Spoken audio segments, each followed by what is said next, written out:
Richard froze when he saw his daughter lighting birthday candles at her mother's grave. That quiet moment uncovered a secret buried for 3 years, a dark conspiracy, a poisoned truth, and a betrayal by someone he once called family.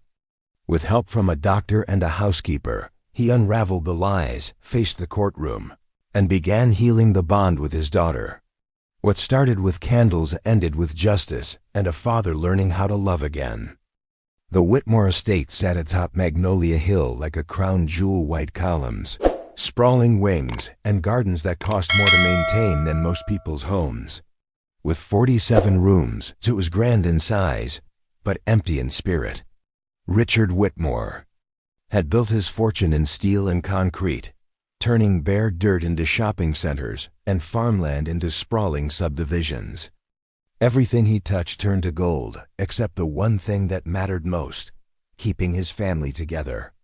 I still remember seeing Richard after Laura passed, aged beyond his years, still suited in silk and driving that quiet black Mercedes, but his eyes looked like windows into an empty house. The money hadn't always been there. Richard had grown up dirt poor in a trailer park outside Memphis, raised by a mother who worked 3 jobs and barely had time to breathe. He swore on his father's barely marked grave that he'd never be broke again. And he kept that promise, building an empire deal by deal. But success came at a steep cost: missed dinners, unread bedtime stories, little league games watched from an office window instead of the bleachers. Laura tried to be enough for both of them. She was the kind of woman who made any house feel like home, her laughter like Christmas bells, her presence warm and grounding. I'd seen her with little Ellie, spending hours playing on the floor, braiding her hair, singing songs from her own childhood. Laura filled that cold mansion with light. But then she started getting tired. "Just fatigue," she said, "nothing a nap couldn't fix." Richard wanted to send her to specialists in Switzerland, but she smiled it off. "Don't fuss over me, Richard. Save your worrying for the important things." If only he had known she was the most important thing. The night Laura died, Richard was in Chicago, closing a $40 million deal. The call came at 2:17 a.m. Mrs. Chun, their housekeeper, her voice trembling. "Mr. Richard, you need to come home." "It's Mrs. Laura. Oh God, she's gone." They said her heart just stopped. No warning, no reason. The Examiner called it cardiac arrhythmia. Could have been stress, could have been genetic. The words sounded official, but they felt hollow. But Richard knew better. Knew his wife's heart was stronger than any he'd ever encountered. Laura's heart was what had drawn him to her in the first place, back when he was just starting out and she was working at that little flower shop on 5th Street. She'd refused his dinner invitations 3 times before finally saying yes. And even then, she'd insisted on Dutch Street. "I don't need a man to buy me dinner to know I'm worth something," she'd said, chin raised in that defiant way that made his pulse quicken. That heart had carried her through 2 miscarriages before Ellie finally came along. That heart had beaten steady and strong through late nights when baby Ellie had colic, through the stresses of Richard's growing business empire, through the loneliness that came with being married to a man who was always chasing the next deal. No. Sir, Laura's heart didn't just stop. Hearts like hers don't quit. But grief makes fools of even the smartest men. And Richard let himself believe what the doctors told him, because the alternative was too dark to consider. So he buried his wife in the family plot at Riverside Cemetery, had a headstone carved from Italian marble, and tried to figure out how to raise a 5-year-old daughter when he'd barely learned how to be a father. Little Ellie took her mama's. Death like a flower takes winter slowly, quietly, wilting from the inside out. She stopped talking much, spent hours in her room drawing pictures of stick figures that always seemed to be missing something. The housekeeper, Mrs. Chun, worried herself sick over that child. "She won't eat," Mrs. Chun would tell Richard when he'd come home from another 18-hour day. "Just pushes the food around her plate. And the nightmares, Mr. Richard. Every night she wakes up crying for her mama." Richard did what rich men do when faced with problems money might solve. He hired specialists. Child psychologists with degrees from Harvard, grief counselors who charged $300 an hour, even brought in a play therapist who claimed she could unlock childhood trauma through puppet shows. None of it worked. Ellie remained locked in her own little world, a world that seemed to consist of memories and secrets that she wouldn't share with anyone. The only thing that seemed to bring her any comfort was sitting in Laura's old reading chair, a worn velvet thing that still smelled faintly of her mama's perfume. That chair became Ellie's sanctuary. She'd curl up in it with her drawing pad, sketching the same scenes over and over: a woman in a yellow dress standing by a window, a little girl holding hands with someone whose face was always scribbled out, a house that looked nothing like the Whitmore mansion but seemed familiar somehow. Richard tried to understand those drawings, studied them like they were blueprints for his next construction project. But children's art is like poetry written in a language adults forget how to speak, and all he could see was his daughter's pain etched in crayon and colored pencil. The years passed slowly in that big house. Richard threw himself deeper into his work, building hotels and shopping centers from coast to coast, accumulating wealth like some men collect stamps. The money poured in, but the emptiness in the house only grew. Ellie grew too, from a silent 5-year-old into a quietly observant 8-year-old who seemed to see things that weren't there and know things she shouldn't know. She'd gotten taller, her brown hair longer, but those eyes, Laura's eyes, remained haunted by something she couldn't or wouldn't name. That Mrs. Chun stayed on as housekeeper and unofficial guardian, the closest thing to a mother figure Ellie had left. She was a small woman with hands like bird wings, quick and gentle, who had a way of appearing wherever she was needed most. She'd been with the family since before Ellie was born, had helped Lovra through those difficult pregnancy months, had been there the night everything changed. "That child knows something," Mrs. Chun would mutter to herself while folding laundry or preparing dinner. "Knows something she's scared to tell." But Mrs. Chun had secrets of her own, things she'd seen and heard that night 3 years ago, things that kept her awake, staring at the ceiling and wondering if she should have spoken up sooner. The weight of those secrets sat heavy on her shoulders, making her moves more careful, her glances more watchful. Richard, lost in his own grief and guilt, missed the signs. Missed how Ellie would flinch when certain songs played on the radio. Missed how she'd hide when visitors came to the house, especially visitors who looked anything like Laura. Missed the way she'd draw the same woman over and over, always with long dark hair and a smile that never reached her eyes. But secrets have a way of demanding attention, and the Whitmore family secrets were getting restless. They rattled around that big house like ghosts in chains, growing louder with each passing year until finally they could no longer be ignored. It all started with the birthday candles. You see, Ellie had refused to celebrate her birthday since her mama died. Wouldn't blow out candles, wouldn't make wishes, wouldn't even acknowledge the day except to ask if they could visit Laura's grave. Richard had tried everything: surprise parties that she'd run from, gifts that stayed wrapped, cake that went uneaten. "I don't want birthdays anymore," she'd told him when she was 6, her small face serious as a judge. "Birthdays are for when people come home and Mama can't come home." So Richard had given up trying.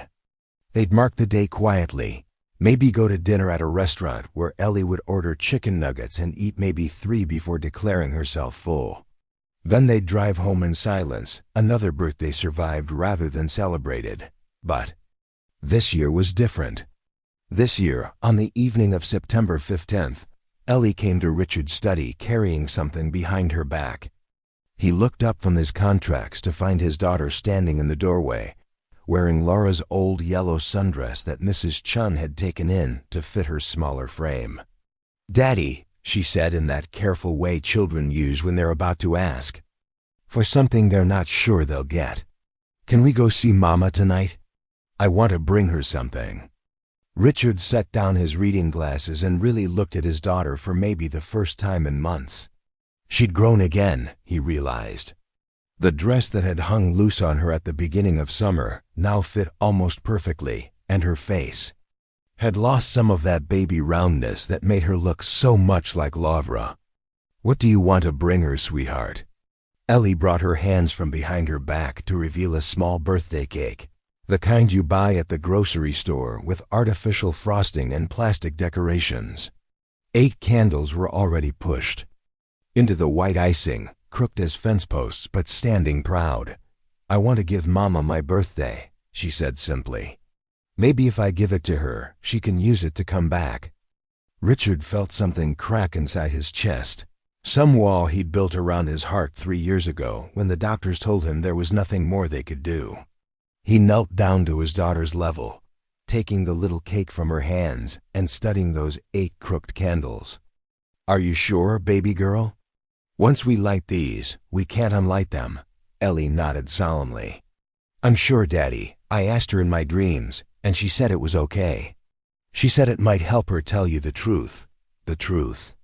Lord, if only Richard had paid attention to those words. If only he'd asked what truth his 8-year-old daughter thought her dead mother needed to tell him. But grief makes us deaf to the very things we most need to hear, and Richard heard only what his heart wanted to hear, that his baby girl was finally ready to accept her mama was gone. So they drove to Riverside Cemetery as the sun was setting.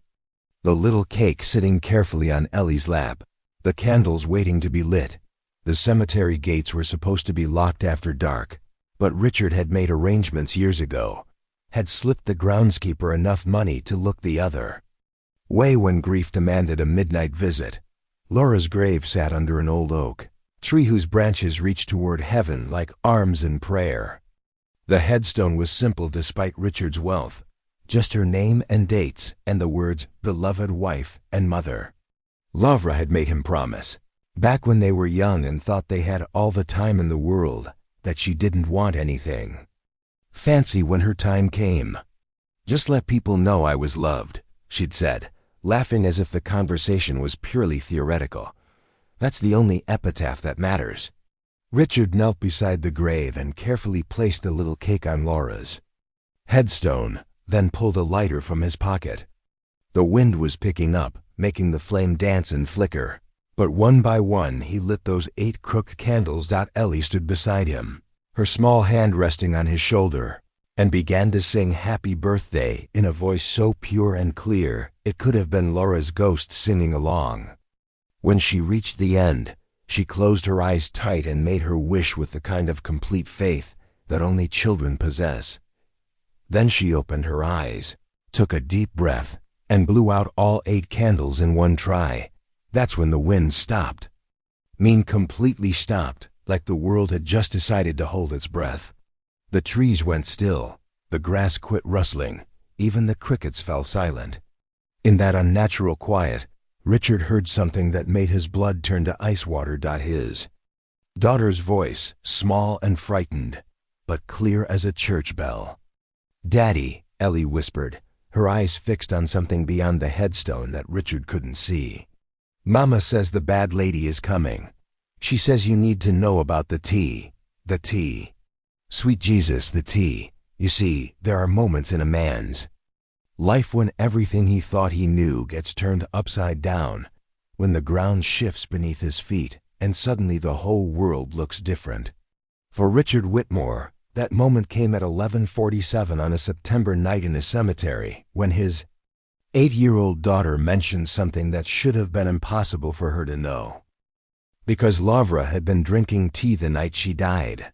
Chamomile tea, her favorite, brewed in the special china set that Richard's sister-in-law Celia had given her for Christmas that last year. But Richard had never told Ellie about the tea. Had never told anyone about finding that china cup still sitting on Laura's nightstand the next morning, the dregs gone cold and bitter. The coroner had tested it, found nothing unusual, just tea leaves and honey and the faintest trace of Laura's lipstick on the rim. So how did his 8-year-old daughter know about the tea? "What tea, baby?" Richard asked, his voice barely above a whisper. "What did Mama say about the tea?" Ellie turned to look at him, and in the moonlight her face was pale as porcelain, her mother's eyes wide with knowledge no child should possess. Tea that made her sleepy forever, she said. The tea that Aunt Celia said would make the hurting stop. And just like that, Richard Whitmore's carefully constructed world began to crumble. Now, I need to tell you about Celia Morrison, Laura's younger sister, though sister might be too generous a word for what she really was. Celia was one of those people who seemed to suck the light out of any room she entered, who could make you feel guilty for breathing her air. She had Laura's features but none of her warmth, like looking at a photograph that had been left too long in the sun. Celia had always resented Laura, you see. Resented her for being the pretty one, the smart one, the one who caught Richard Whitmore's eye when he was still young and hungry and building his fortune. Celia had set her cap for Richard first, back in those early days when he was just another construction worker with big dreams and calloused hands. But Richard had eyes only for Laura, and Celia never forgave either of them for that slight. She wore her bitterness like perfume, sweet on the surface, but cloying when you got too close.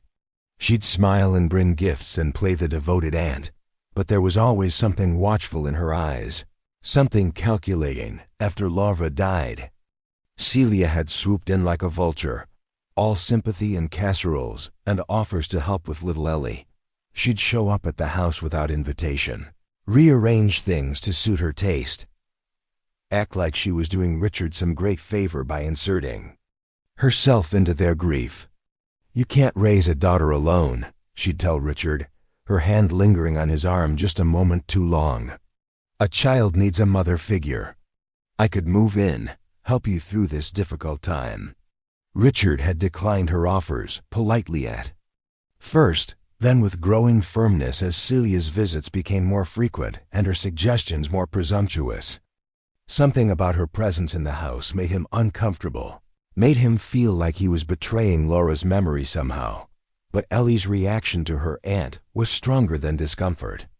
The child would disappear whenever Celia came around, would hide in closets or under beds until the woman left. When pressed, she'd only say that Aunt Celia smelled funny, like the medicine that made her mama sick. Richard had dismissed this as childhood grief, the way children sometimes attach strange meanings to innocent things. But now, standing in that cemetery with his daughter's impossible knowledge echoing in his ears, those memories took on a different weight. The tea. Laura's special tea set, the one Celia had insisted on buying. The chamomile tea that Laura had started drinking religiously in those last months, saying it helped her sleep. The same tea that had been sitting on her nightstand the morning they found her body, cold and bitter, and somehow wrong. Ellie, Richard said carefully, kneeling down so he could look directly into his daughter's eyes. When did Mama tell you about the tea? She tells me lots of things, Ellie replied matter-of-factly. When I'm sleeping or when I'm drawing. She said I couldn't tell you before because it wasn't time yet, but now it's time. What else did she say? Ellie was quiet for a long moment, her small face scrunched up in concentration, like she was trying to remember something important. She said Aunt Celia wasn't really trying to help. She said Aunt Celia wanted you all for herself, and the only way to get you was to make Mama go away. Ellie's voice dropped to barely a whisper. She said the tea tasted funny that last night, but she drank it anyway because Aunt Celia said it would make her feel better. Richard felt the world tilt sideways. His hands were shaking as he reached out to steady himself against Laura's headstone, the marble cold and unforgiving under his palm. Baby girl, are you sure? Are you sure Mama told you this? Ellie nodded solemnly. She's been trying to tell you for a long time, Daddy, but you stopped listening after she went away. You got too sad to hear her. Out of the mouths of babes they say, but sometimes the truth that comes from innocent lips is too terrible to bear. Richard scooped his daughter into his arms, holding her tight against his chest as his mind raced through the implications of what she'd told him. If Ellie was right, if somehow she really was communicating with Laura's spirit, or if she'd witnessed something that night, that no one knew about, then everything he'd believed about his wife's death was a lie. And if Celia had somehow poisoned Lavra, if she'd murdered his wife in cold blood while pretending to comfort and console, then Richard had been harboring the killer in his home for 3 years, letting her near his daughter, letting her play the grieving sister while she was really a predator in sheep's clothing. The drive home was silent except for Ellie's soft breathing as she dozed in her car seat, exhausted by her supernatural revelation. Richard's mind was churning, trying to piece together fragments of memory that suddenly seemed significant. Celia's insistence on bringing that particular tea set, her frequent visits in the weeks before Laura's death, always with some excuse about wanting to spend time with her sister. The way she'd hovered around Laura during those last days, always offering to make tea or bring medicines or help with anything Laura needed. And there was something else, something that had bothered Richard at the time, but that he'd pushed aside in his grief. The will. Laura's will had been changed just 6 months before she died, altered to include provisions for Ellie's care in the event of both parents' deaths. Celia had been named as guardian, with full control of Richard's fortune until Ellie turned 20-5. At the time it had seemed like prudent planning. Lavra had insisted they needed to think about the future, to make sure Ellie would be protected no matter what happened. Richard had signed the papers without really reading them, trusting his wife's judgment and his lawyer's expertise. But now that provision looked less like careful planning and more like a motive for murder. By the time they reached home, Richard had made a decision. He was going to find out the truth, no matter how ugly it might be. He was going to dig up every detail of Laura's last days, re-examine every moment. And if he found even a shred of evidence that Celia had harmed his wife, he was going to make her pay. He carried sleeping Ellie up to her room, tucked her into bed still wearing Laura's yellow dress, and kissed her forehead. "Thank you for telling me, baby girl," he whispered. "Daddy's going to make sure Mama can rest now." Then he went to his study, poured himself 3 fingers of bourbon, and began making phone calls. First to his lawyer, then to a private investigator he'd used for business matters, then to the coroner's office to request copies of all the paperwork from Laura's death. It was going to be a long night, the first of many. But Richard Whitmore was a man who'd built an empire through determination and stubborn refusal to quit. If there was truth to be found, he'd find it. If there was justice to be served, he'd serve it. And if Celia Morrison had killed his wife, she was going to learn what happened when you made an enemy of a man with nothing left to lose except his daughter. The bourbon burned going down, but not as much as the rage that was building in his chest. For 3 years he'd mourned Laura's death as a tragedy, a cruel twist of fate that had robbed him of his soulmate. But if what Ellie said was true, then Laura's death wasn't a tragedy at all. It was murder, and murder, unlike accidents, could be avenged. The next morning brought rain. The kind of steady downpour that makes the whole world look gray and washed out. Richard had been awake all night, surrounded by papers and phone calls, and growing certainty that his 8-year-old daughter had just handed him the key to solving his wife's murder. The private investigator, a gruff ex-cop named Marcus Webb, arrived at 8 a.m. sharp with a briefcase full of questions and a recorder that he set on Richard's desk like it was evidence in a trial. "Tell me about the sister-in-law," Webb said without preamble. He was the kind of man who'd seen enough ugliness to cut through pleasantries. Start from the beginning and don't leave anything out. So Richard told him everything. About Celia's jealousy, her inappropriate behavior after Laura's death, her insistence on inserting herself into their lives.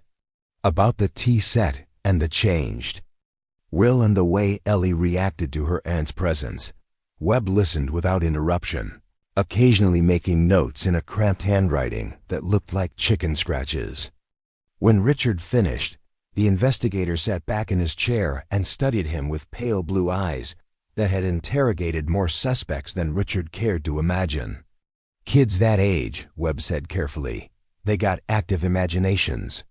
Especially kids who've lost a parent. Sometimes they make up stories to cope with loss, to make sense of things that don't make sense. I know how it sounds, Richard replied. But you didn't see her face, didn't hear her voice. She knew things, Webb, things she couldn't have known. Maybe she overheard conversations. Maybe she saw something the night her mother died and just now processed it. Trauma does funny things to memory, especially children's memory. Richard leaned forward, his hands flat on the desk. Will you investigate it or not? Webb was quiet for a long moment, studying Richard with the same intensity he'd probably used on murder suspects. Finally he nodded. I'll look into it. But I'm warning you now, if this goes where I think it might go, it's going to get ugly. Family murders always do. And if your daughter ends up having to testify... She's 8 years old, Richard said firmly. I won't put her through that unless there's no other choice. There's always a choice, Webb replied, packing up his recorder. Question is whether you can live with the consequences of making it. After Webb left, Richard found himself alone. In his study with nothing but rain against the windows and a growing sense that he'd just set something in motion that couldn't be stopped. Mrs. Chun brought him coffee and toast that he didn't touch, hovering in the doorway like she wanted to say something but couldn't find the words. Finally, she cleared her throat and spoke in her careful English, each word chosen precisely. Mr. Richard, that night, the night Mrs. Lavra died. I should have said something before. Richard looked up from his untouched breakfast, something cold settling in his stomach. What should you have said, Mrs. Chun? Miss Celia was here that evening. She brought the tea, said it was a special blend for Mrs. Laura's headaches. I offered to make it, but she said no. She wanted to take care of her sister herself. Mrs. Chun's hands twisted in her apron. When I came to check on Mrs. Lavra later, Miss Celia was leaving. She looked pleased, content, like she'd accomplished something. Why didn't you tell me this before? Mrs. Chun's eyes filled with tears. Because I thought I was imagining things. Because I liked Miss Celia and didn't want to think bad thoughts. Because, she paused, struggling with the admission. Because I was scared. Scared of what? Scared that if I was right, what would happen to little Ellie? What would happen to all of us? Richard stood up slowly, walked around the desk, and placed his hands gently on the older woman's shoulders. Mrs. Chun, I need you to tell me everything you remember about that night.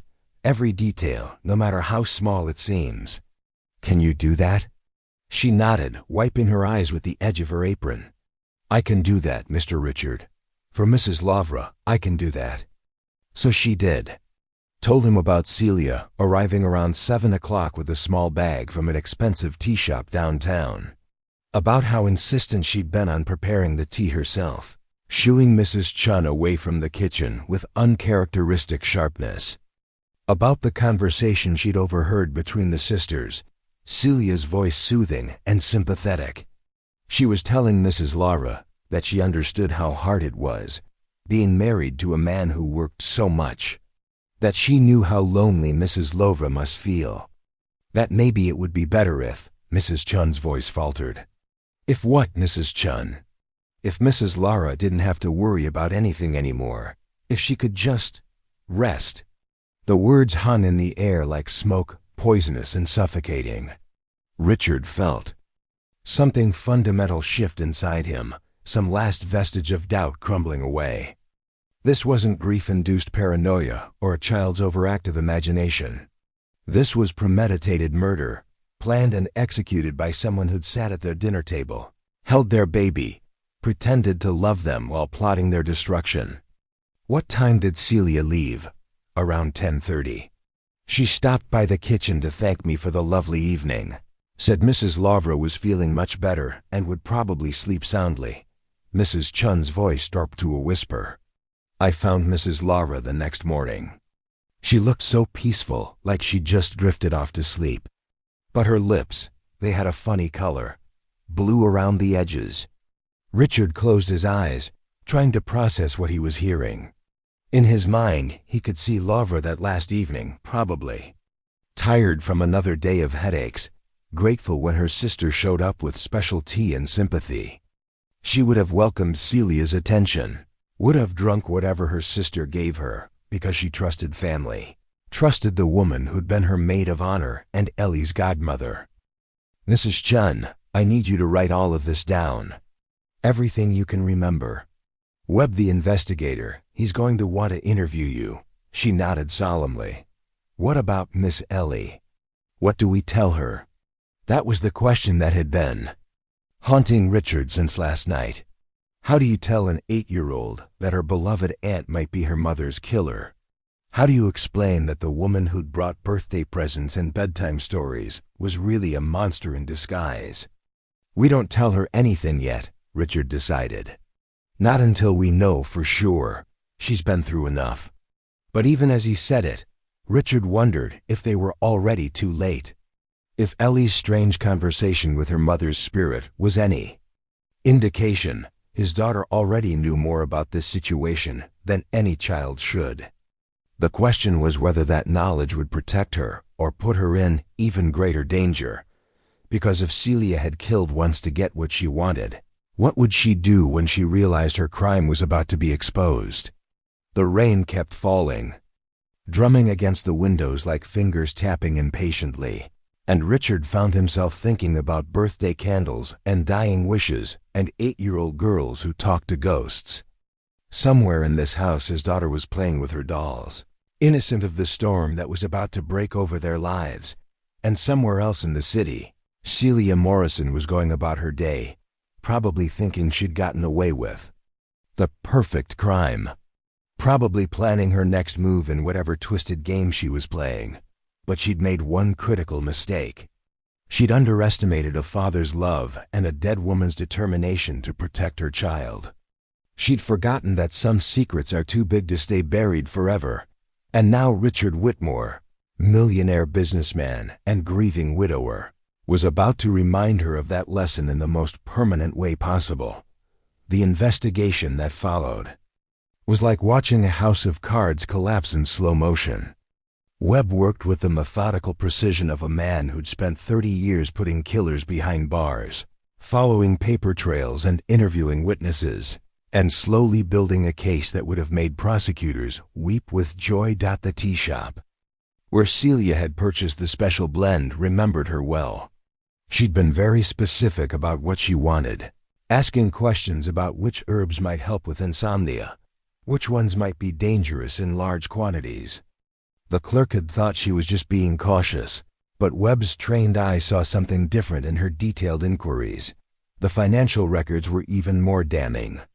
Celia had been living beyond her means for years, racking up credit card debt and borrowing against her house to maintain a lifestyle she couldn't afford.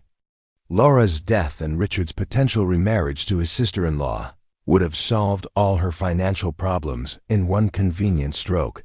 But it was the will that provided the clearest motive. Webb discovered that Celia had been the one to suggest the changes to Lavra, had even recommended the lawyer who'd drawn up the new documents. She'd positioned herself perfectly to benefit from her sister's death while appearing to be nothing more than a concerned family member. She played the long game, Webb told Richard during one of their evening meetings. Probably been planning this for months, maybe years. Waiting for the right opportunity, the right moment when suspicion would fall anywhere but on her. Did she do it? The poison, I mean. Webb consulted his notes, his expression grim. Digitalis, most likely. Comes from foxglove plants. Easy enough to extract if you know what you're doing, and it mimics heart failure symptoms perfectly. The medical examiner wouldn't have tested for it specifically unless he had reason to suspect poisoning. Can we prove it? That's the tricky part. After 3 years, there's no physical evidence left to test. But we don't need the murder weapon if we can establish motive, means, and opportunity. And your sister-in-law had all 3 in spades. Richard stared out the window at the garden where Lavra used to tend her roses, trying to imagine the woman who'd helped plant those flowers. plotting murder in the same hands that had once braided Ellie's hair. "There's something else," Webb continued, his voice taking on a different tone. "I've been looking into Celia's background, her history before she moved here to be close to you and Lavra. Turns out this wouldn't be her first suspicious death." Richard's blood turned to ice water. "What do you mean?" "Her first husband died 7 years ago. Heart attack, according to the death certificate. But he was young, healthy, and his life insurance policy had been increased just 6 months before his death." Sound familiar? The room seemed to spin around Richard as the full magnitude of what Webb was suggesting sank in. Celia wasn't just a desperate woman who'd made one terrible choice. She was a serial killer, a predator who'd perfected her method on her first husband before setting her sights on Lavra.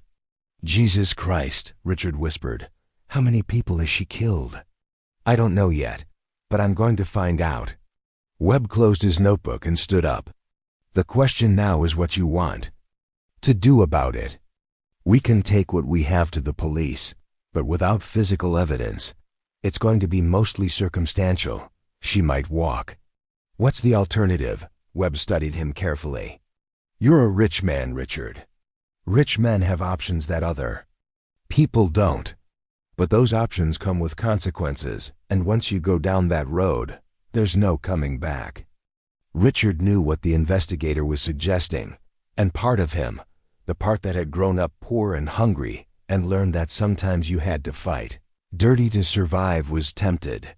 But another part, the part that was Ellie's father and Laura's husband, knew that revenge would make him no better than the woman who'd destroyed his family.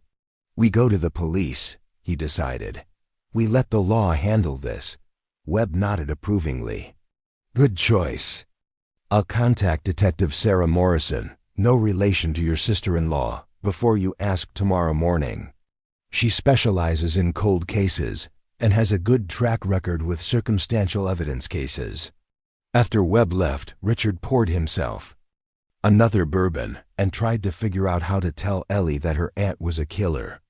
But when he went upstairs to check on her, he found his daughter sitting by her bedroom window, still wearing Laura's yellow dress, staring out at the garden with an expression far too old for her 8 years.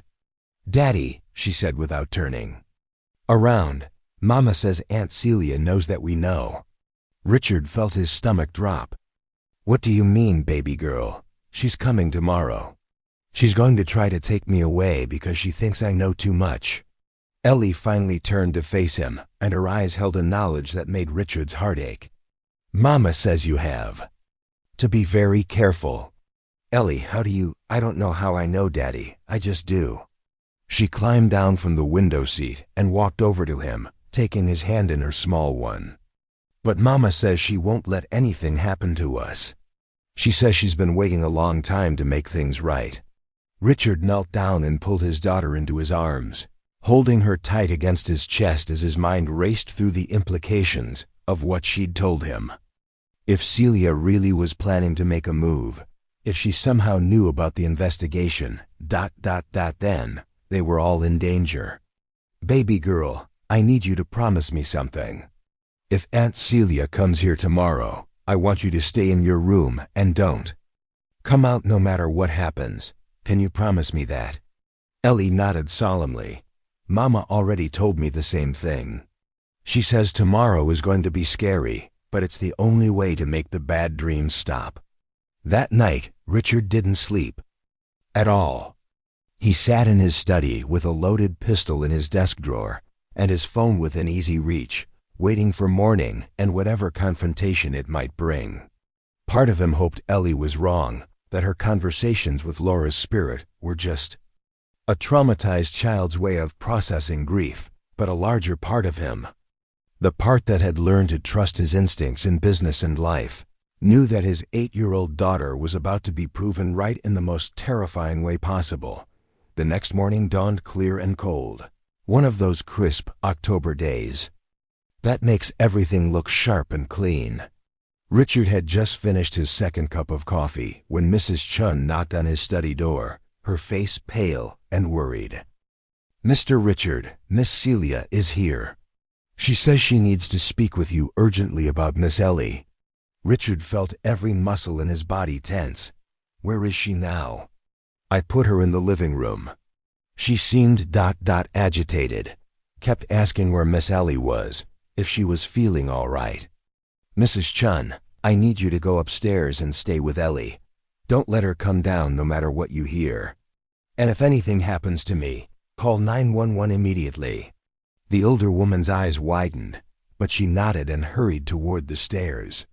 Richard waited until he heard her footsteps on the second floor, then took a deep breath and walked toward the living room. Celia was standing by the window, but she turned when she heard his footsteps.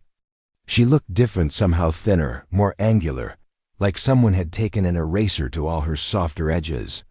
Her usually perfect makeup was slightly smudged, and her hands shook as she smoothed down her skirt. "Richard," she said, her voice higher pitched than usual. "Thank God you're here. I've been so worried about Ellie. I had the strangest dream last night about Lavra, and I just had this feeling that something was wrong." Richard studied her carefully, looking for signs of the killer that Webb had described. But all he saw was a woman who looked tired and stressed, someone who might genuinely be concerned about her niece. "Ellie's fine," he said carefully. "She's upstairs playing. I'd like to see her. I brought her a present." Celia held up a small wrapped box. "It's a locket with Laura's picture in it. I thought she might like to have something to remember her mother by." The casual mention of Laura sent a spike of rage through Richard's chest, but he forced himself to remain calm. "That's thoughtful of you, but Ellie's not feeling well today. Maybe another time. Please, Richard. I've been thinking about her so much lately, worrying about how she's coping with everything. She needs a woman's influence in her life. She needs—" Celia paused, and something shifted in her expression. "She needs a mother. She has a mother," Richard said quietly. "She always will." "Lavra is dead," Celia snapped, her mask slipping for just a moment. "She's been dead for 3 years, and you need to accept that. Ellie needs to accept that. This unhealthy obsession with talking to ghosts and living in the past isn't good for anyone." Richard felt his pulse quicken. How did Celia know about Ellie's conversations with Lavra? He'd never mentioned them to anyone except Webb and Mrs. Chun. "I don't know what you're talking about," he said carefully. Celia laughed, but there was no humor in it. "Please, Richard. I'm not stupid.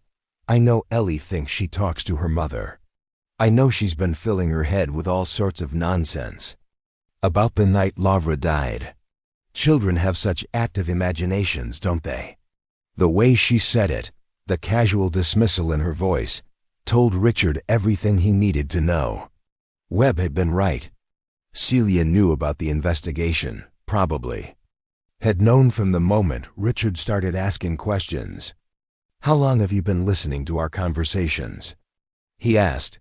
Celia's smile was sharp as broken glass. "Long enough. You really should be more careful about your phone calls, Richard. Especially when you're discussing family members." Richard's hand moved instinctively toward his jacket pocket, but Celia was faster. She pulled a small revolver from her purse, pointing it at his chest with steady hands. "I wouldn't do that if I were you," she said conversationally. "We wouldn't want any accidents, would we? Not with little Ellie in the house. What do you want, Celia?" "What I've always wanted. What should have been mine from the beginning." Her voice was calm, matter-of-fact, like she was discussing the weather. "You were supposed to choose me, Richard. I was there first. I loved you first. But you had to go and pick Laura instead, had to choose the pretty one, the sweet one, the one who didn't have the backbone to take what she wanted. So you killed her. I freed her," Celia corrected. "Lavra was miserable, Richard. Lonely and neglected and tired of being married to a man who loved his business more than his wife. I just gave her a peaceful way out." The casual way she talked about murder, like it was a favor she'd done for her sister, made Richard's stomach turn. But he forced himself to keep talking, to keep her focused on him while he figured out how to get that gun away from her. And your first husband? I suppose you freed him too. Celia's eyes flashed with something between pride and annoyance. Harold was a drunk who beat me when his investments went bad. I did the world a favor getting rid of him. Just like I did the world a favor getting rid of Lavra. What about Ellie? She's just a child. What possible threat could she be to you? That child is a problem, Celia said, her voice hardening. She knows things she shouldn't know, sees things she shouldn't see. And now she's got you asking all the wrong questions, stirring up trouble that should have stayed buried. Richard felt ice water in his veins. You're not going to hurt her. I don't want to hurt her. I love Ellie. She's my niece. But sometimes we have to make difficult choices to protect the people we care about. Celia's voice took on a reasonable, almost maternal tone. If something were to happen to you, a tragic accident, maybe a break-in gone wrong, then I'd be Ellie's only family left. Her legal guardian, according to Laura's will. I could take care of her properly, help her forget all this nonsense about talking to dead people. She'll never stop knowing the truth about what you did. Children are remarkably adaptable, Celia replied. A few years in a nice boarding school, some therapy to help her deal with the trauma of losing both parents. She'd forget. Children always forget. Richard realized with crystalline clarity that he was looking at a woman who had planned multiple murders with the same attention to detail that most people use to plan dinner parties. She'd thought through every angle, every contingency, every possible outcome. The only thing she hadn't counted on was an 8-year-old girl who refused to let her mother's death go unavenged. The police already know, he said, hoping to buy time. I've told them everything. Killing me won't solve your problem. Celia's smile never wavered. The police have theories and suspicions. Without you to push the investigation, without Ellie to provide her little ghost stories, they'll lose interest eventually. Cold cases have a way of staying cold. She was probably right, Richard realized.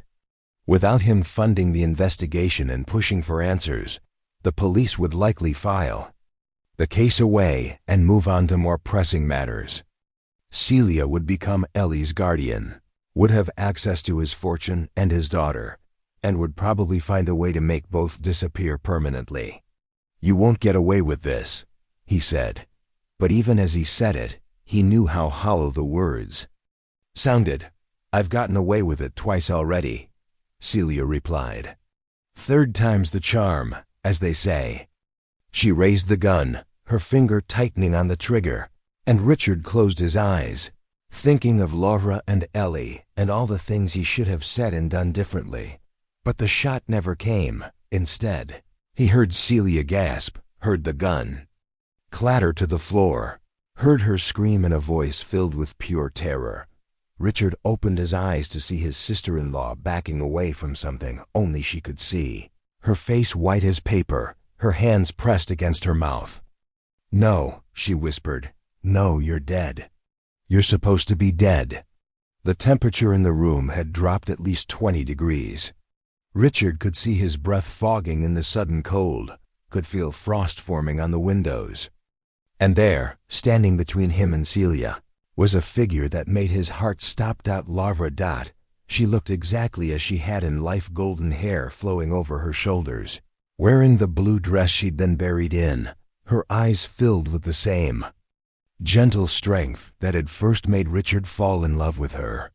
But there was something else in those eyes now, something fierce and protective and absolutely terrifying. She didn't speak, didn't move, just stood there looking at her sister, with an expression that could have melted steel. The air around her shimmered like heat waves, and Richard could smell her perfume, could feel her presence as real and solid as if she'd never died at all. Lavra, please, Celia babbled, still backing away. I didn't mean. I was trying to help. You were so unhappy. Lavra raised one hand and the lights in the room began to flicker. Pictures fell from the walls, vases toppled from tables. and the mirror above the fireplace cracked down the middle with a sound like thunder. Celia screamed again and bolted for the door, but it slammed shut before she could reach it. She turned to try the window, but the glass had frosted over completely, sealing her inside with her sister's vengeful spirit. "I'm sorry," she shrieked, falling to her knees. "I'm sorry, Lavra. I was jealous, I was stupid, but I never meant for it to hurt so much. Please, I'm your sister." Laura's ghost turned slightly, and for just a moment, Richard thought he saw her look at him. Her lips moved, and though he couldn't hear her voice, he could read the words, "Take care of our daughter." Then she was gone, vanishing like morning mist, leaving behind only the scent of her perfume and the sound of Celia sobbing on the floor. Richard didn't waste time trying to understand what had just happened. He grabbed Celia's gun from where it had fallen, called 911, and then went upstairs to find Ellie and Mrs. Chun huddled together in the child's bedroom. "Is it over, Daddy?" Ellie asked, looking up at him with eyes that held too much knowledge for someone so young. "It's over, baby girl," Richard said, pulling both of them into his arms. "Mama made sure of that."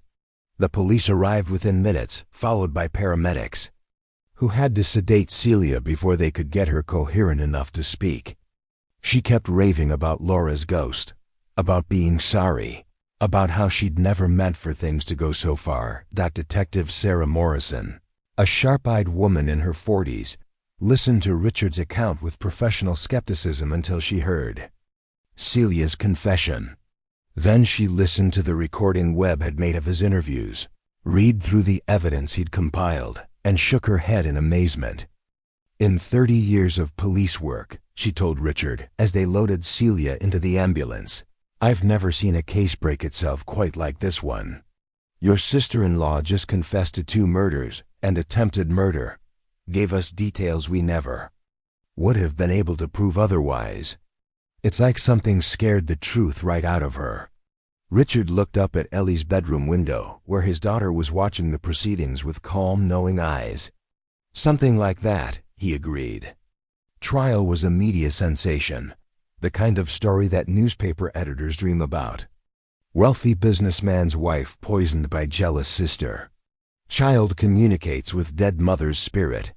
Courtroom confession that sounded like something out of a Gothic novel. Celia never recanted her confession, but she also never stopped insisting that Laura's ghost had appeared to her in the Whitmore living room. Her lawyers tried to claim temporary insanity, but the evidence of premeditation was too strong. The carefully planned murders, the insurance policies, the will changes, all of it pointed to a woman who knew exactly what she was doing. She was sentenced to life without parole, and the last Richard heard, she was in a maximum security facility. For women, still claiming that her dead sister visited her in her cell every night, Ellie testified briefly, just enough to establish that her aunt had been present the night Laura died and had said things about making the hurting stop. The judge was careful to protect her from the worst of the media attention, and Richard hired the best child psychologist money could buy to help her process what had happened. But in many ways, Ellie seemed to handle the whole ordeal better than the adults around her. She started eating again, started laughing again, started acting like the 8-year-old girl she was supposed to be. The nightmares stopped, and she began sleeping through the night for the first time since her mother's death.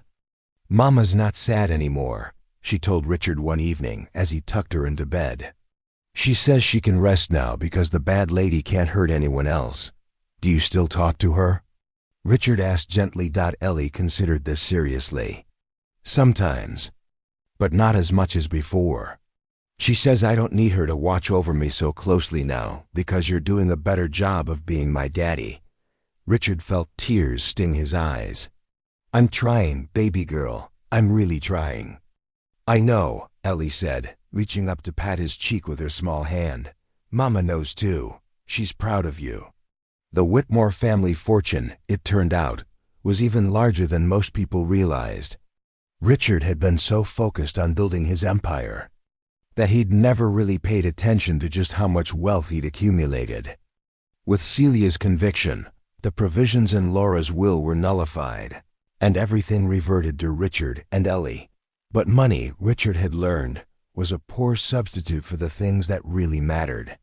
So he began making changes. He hired a CEO to run his construction business, stepped back from the day-to-day operations, and focused on being present in his daughter's life. They took trips together to Disney World, to the Grand Canyon, to all the places Lovra had wanted to visit, but never had the chance. They had picnics in the garden where Laura's roses still bloomed, and Richard taught Ellie how to tend them the way her mother had. He set up a foundation in Laura's memory, dedicated to helping families who'd lost loved ones to violent crime. The Celia Morrison case had taught him that predators often hid behind familiar faces, that evil could wear a smile and bring birthday presents and still be evil. On Ellie's 9th birthday, they went back to Riverside Cemetery. But this time, instead of birthday candles on Laura's grave, they brought flowers and sat on the grass telling stories about her. Ellie had grown another inch, had lost her first tooth, had started piano lessons because she wanted to play the songs her mother used to sing. "Do you think Mama can hear us when we talk to her?" Ellie asked, arranging the daisies around the headstone. "I think she can," Richard said, and realized he meant it. Whether it was heaven or just love that transcended death, he believed Lovra was still with them in some way. "What do you think?" Ellie was quiet for a moment, tilting her head like she was listening to something only she could hear. Then she smiled, the first completely carefree smile Richard had seen from her since she was 5 years old. "She says she's always listening," Ellie reported. "But she also says she doesn't need to worry about us so much anymore. She says we're going to be okay." And looking at his daughter, healthy and happy and finally free from the shadows that had haunted her for 3 years, Richard believed that was true. The thing about justice, though, is that it doesn't always look the way you expect it to. Sometimes it comes through courts and lawyers and carefully constructed legal arguments. Sometimes it comes through the love of a child who refuses to let evil win. And sometimes, if you believe the stories told by old men on quiet evenings, it comes through forces that we don't entirely understand but can't entirely dismiss. Celia Morrison died in prison 18 months after her conviction.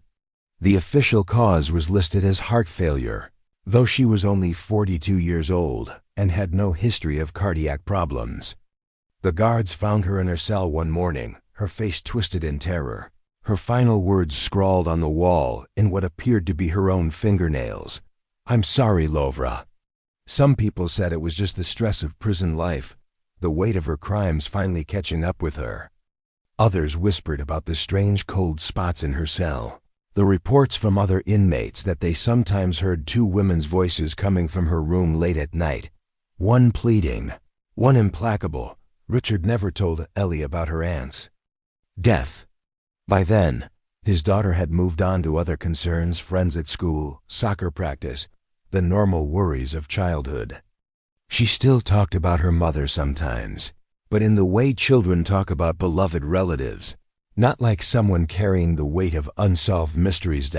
But on the anniversary of Laura's death each year, Richard would find a single yellow rose on her grave, fresh and perfect and smelling of the perfume she'd worn in life.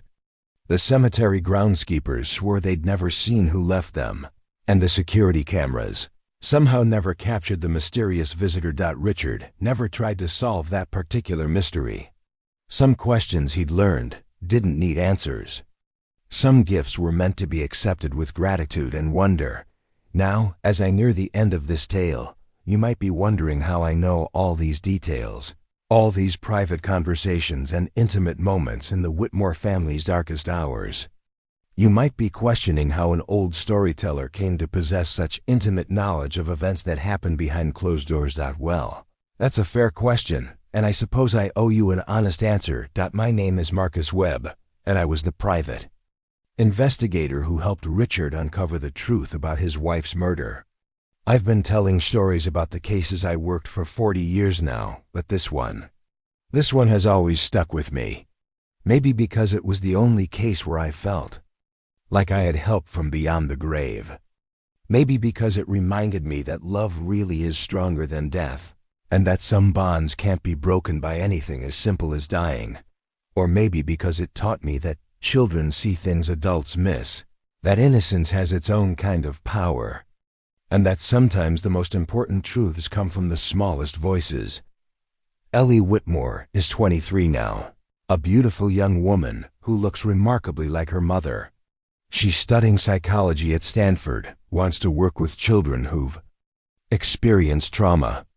She still visits her mother's grave on birthdays and anniversaries, still finds yellow roses waiting for her. Their Richard remarried 2 years ago to a kind woman named Sarah who adores Ellie and respects Laura's memory.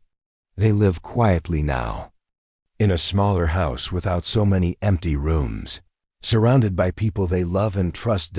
And sometimes, on clear autumn evenings when the wind is just right, folks in their neighborhood report hearing the faint sound of a woman's laughter carried on the breeze.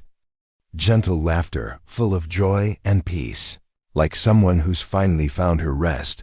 But that might just be the wind playing tricks, or the imagination of an old man who spent too many years believing in things that can't be proven in a court of law. What I know for certain is this: evil may wear familiar faces, but love wears familiar faces too. And in the end, love is always stronger. It may take time, may require patience and courage and faith in things unseen, but love always wins. That's the truth according to Marcus Webb, former investigator, current storyteller, and eternal believer in the power of a child's pure heart to change the world. So the next time you hear a child say something that seems impossible, the next time someone small claims to know things they shouldn't know, maybe listen a little closer. Maybe trust that innocence sees truths that experience overlooks. Because sometimes the most important messages come from the most unexpected messengers. And sometimes, just sometimes, the dead really do find a way to speak.